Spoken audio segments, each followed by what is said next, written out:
వాళ్ళకి తెలిసింది ఒకటి పదవులు కాపాడుకోవడానికి కాంగ్రెస్ వాళ్ళకి తెలిసింది ఏంటంటే ఢిల్లీకి సంచులు మోస్తారు అంతే. ఇక్కడున్న వాళ్ళకి ఏమి ఇయ్యరు, తెలంగాణ ప్రజలకు మన్నుగుడి ఇయ్యరు. కానీ ఢిల్లీకి మాత్రం ముఖ్యమంత్రి గారు 62 సార్లు వేయండు. ఇప్పటికీ 62 సార్లు ఎందుకు పోతాడు?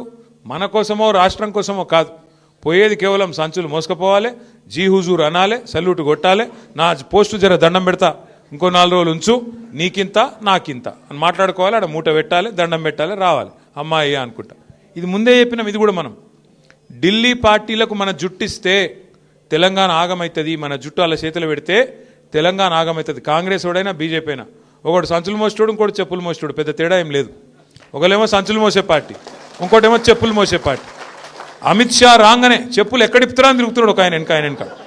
ఎవరో మీకు ఎరికన్నా నేను చెప్పా, ఎరికే కదా, ఎరికే కాకపోతే మరి సుమన్కి చెప్పి వీడియో పంపిస్తాం, మీకు చూసుకోరు.